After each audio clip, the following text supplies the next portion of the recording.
Hello, fellow mathematicians. You're here with Miss Ledbetter, and we are ready to do some math. We are continuing Unit 2, which is all about the absolute value function. So you should be recording these notes in your interactive notebook on page 11. Our goal for today is to learn how to solve absolute value inequalities. We've already looked at solving absolute value equations.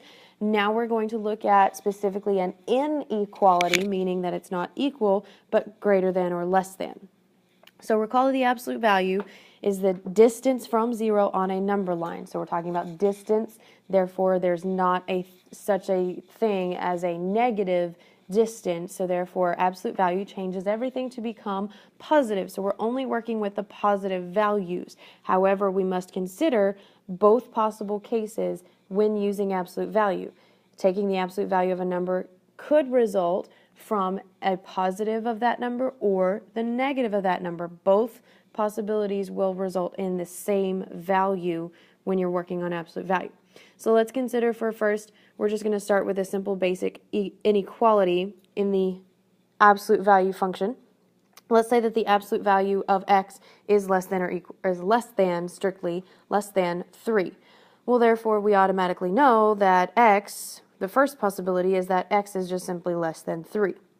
But we also must consider what happens whenever we have a negative 3. Well, if we say that x is less than negative 3, we're including the integers of negative 4, negative 5, negative 6. But when we take the absolute value of negative 4, 5, 6, we result in something that is actually greater than 3. So therefore, because we are looking at the negative, we are actually going to invert the inequality symbol, and so that x must be greater than negative 3. So therefore, we end up with these two possible cases, that x is greater than negative 3 or x is less than positive 3. So therefore, this is actually representing both of these cases is an and. X has to be greater than negative 3 and x less than 3. This is what is known as a conjunction because both of these solutions are working together, or another way to write it is that x, or that negative 3 is less than x, which is less than a positive 3. And then if we were to graph this on the number line, looking at a number line, because these are strictly less than or greater than, we are not having a line under it, so therefore we have an open circle at negative 3 and an open circle at positive 3. X is greater than negative 3, but x must be less than positive 3. So therefore, when we look at the graph, it actually ends up looking like dumbbells or barbells when you're going to the weightlifting, when you're going to the weight room after practice. For those athletes who know what I'm talking about, I don't really work out, so it doesn't really mean anything to me. But that's what I think of whenever I see a conjunction. Two open circles, both meeting in the middle together, looks like, barbells. That's for a less than function. So now let's consider greater than. Let's say the absolute value of x is greater than 3. So first, our automatic default is that x itself is just greater than 3. Or we must also consider that x could be a negative 3. Well, let's look at the possibility if x is greater than negative 3, we're including the values of negative 2, negative 1, 0. But when we take the absolute value of a negative 2, it's actually positive 2, which is less than 3. So therefore, because it's the negative, we must then invert or reverse the inequality symbol to say that x is less than negative 3. So because it's less than negative 3, but greater than positive 3, they are not working in conjunction to each other. So this is an or statement. X is less than negative 3 or x is greater than 3. This is commonly called, or somewhat commonly called, a disjunction. Rather than the conjunction, it's a disjunction or a disjointed set. They are not connected. They don't relate to each other. They're actually moving in opposite directions. When we look at the number line, x is less than negative 3. We have an open circle at negative 3, and we're going to go to the left because left is less. So everything left than negative 3, so on and so forth. and then x greater than 3, open circle at positive 3, and then we're going to go to the right because we want everything greater. So these two solutions are actually working in opposition of each other. They're not connected. They're going in opposite directions, so therefore this is a disjunction. So here's some helpful hints whenever you are working on an inequality using absolute value. If it says greater than inequalities, greater means that you're going to have a disjunction or an or statement working in opposition from each other, either this or that. And then you have this summary table, which includes absolute value equations as well as the inequalities. So reviewing an equation, absolute value of x equals a, you must consider both possible cases, that x could equal positive a itself, or x could also be the negative of that same value, because when you take the absolute value, they both equal the same thing. So then the inequality, if absolute value of x is less than a, that results in a conjunction. So when you graph them together, they end up looking like those barbell things that I've heard about, but I don't really know what they do and how they use it. Looks like the conjunction where they're working together. Or if the absolute value of x is greater than a, that's an or, so therefore these two inequalities are working in opposition, going in opposite directions of each other. So they are opposing each other, not working together. Okay, so let's look at one example. So first example we will consider is the absolute value of a negative 4q plus 2 is greater than or equal to 10. So first thing we would automatically go to is that negative 4q plus 2 could be exactly equal to a positive 10, or greater than or equal to a positive 10.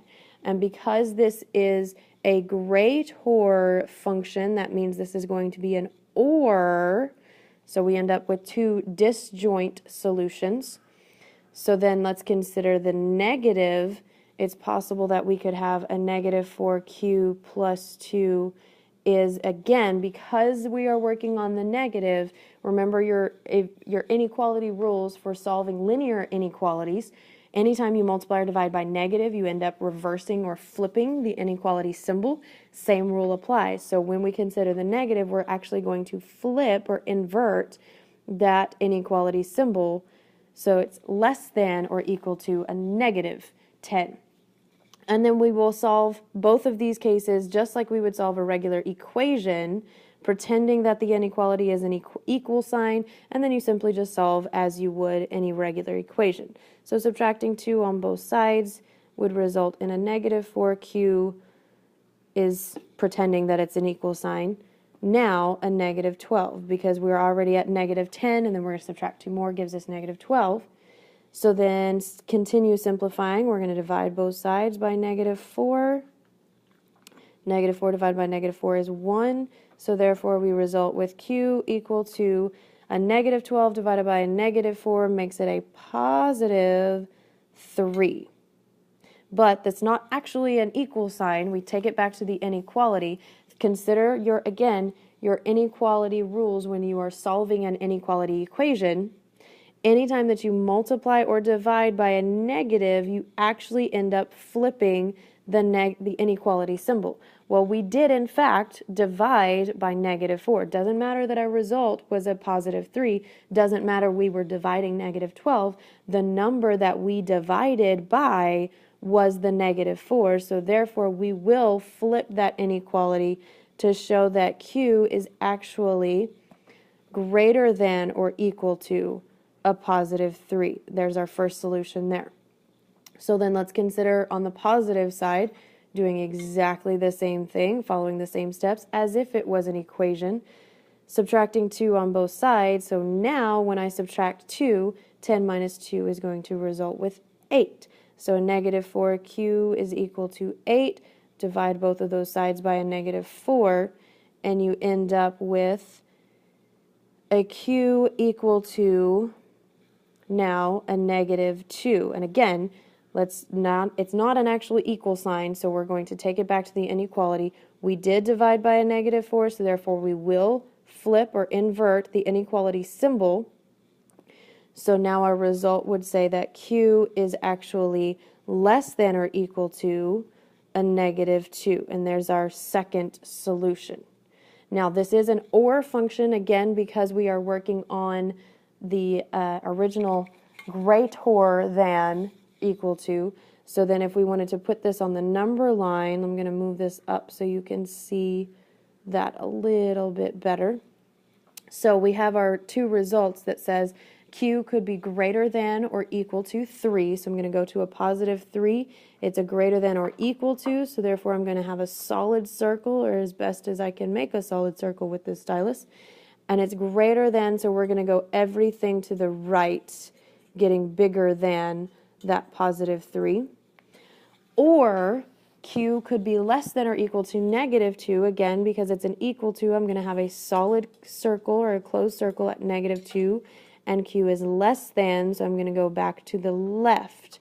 So again, because our original equation said greater than equal to 10, so we end up having an OR statement, meaning a disjunction going in opposite directions. Let's look at another example.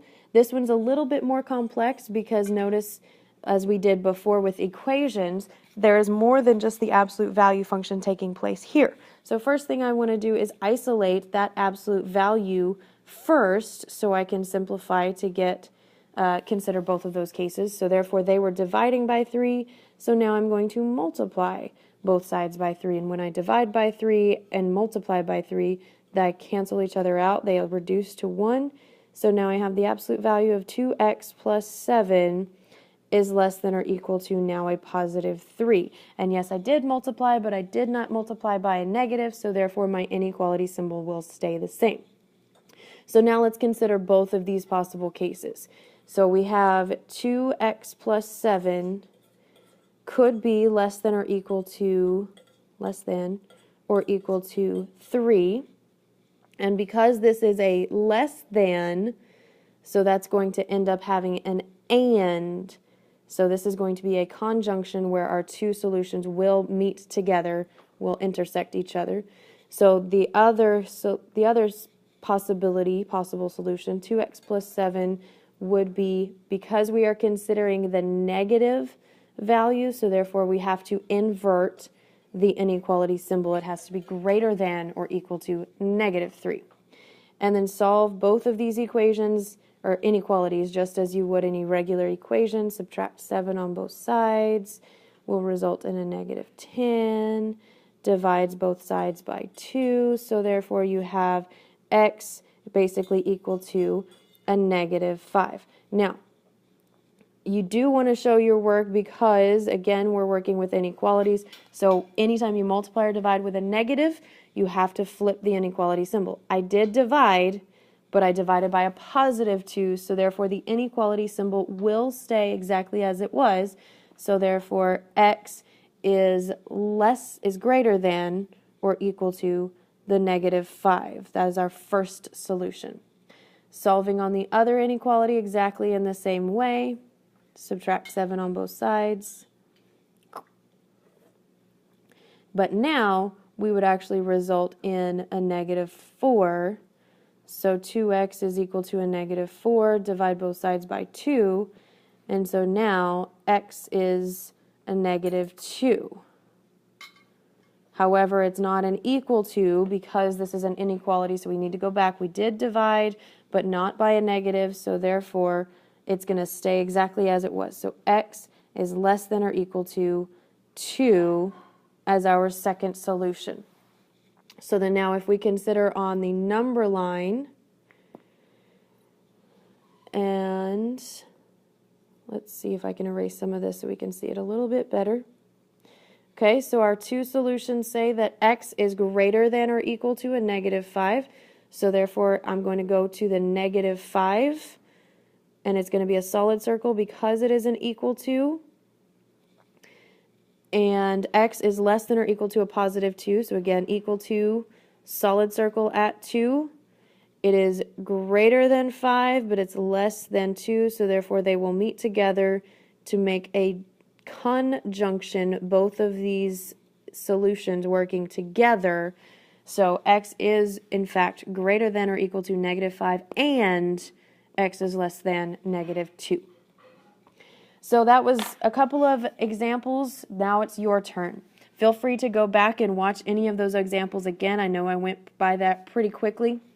If you have any questions, please make sure that you are writing those down in your interactive notebook on the Notes to Self side. We will have a quiz in class tomorrow, so make sure that you are clarifying any of those questions or anything you did not understand before we take that quiz. So give yourself some time to work on this, and then we will have the solution for you shortly. Hopefully you've had some time to work. If not, go ahead and pause the video. We are almost done. Your solution for this example, remember that you have to isolate the absolute value function first, then consider both possible cases. So your result should look like 1 is less than or equal to a, which is less than or equal to 5. So because this is a less than, this actually ended up being a conjunction. So therefore, if we look at the look at the number line, you would have a closed circle at a +1 and a closed circle at a +2 because these are equal to, and they are working together as a conjunction. They are working together. So therefore, that is your solution for your example problem. Again, if you have any questions or concerns, please let me know before you take the quiz tomorrow. I know this was a lot of information. It went by really quickly. We will be practicing. We will spend time working on that. So thanks for watching, and I hope you have a great day. We'll see you next time.